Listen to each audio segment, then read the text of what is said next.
નમસ્કાર વિદ્યાર્થી મિત્રો, ખરા ખોટા વિધાનો.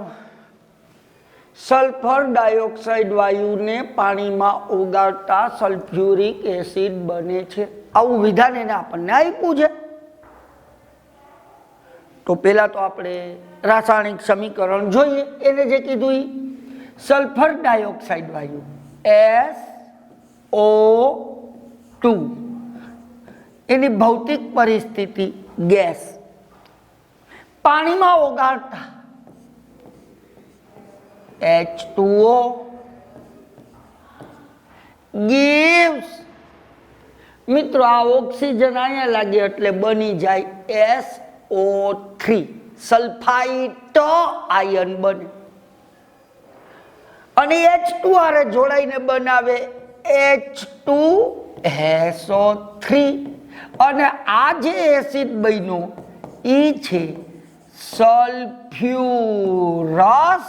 એસિડ. એનો મતલબ એમ થયો કે સલ્ફર ડાયોક્સાઇડ વાયુને જો હું પાણીમાં ઓગાળું તો મને સલ્ફ્યુરસ એસિડ મળે, સલ્ફ્યુરિક એસિડ ન બને. એનો મતલબ એમ થયો કે આપેલ વિધાન ખોટું છે.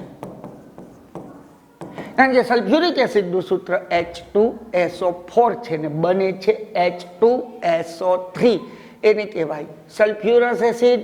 આભાર વિદ્યાર્થી મિત્રો.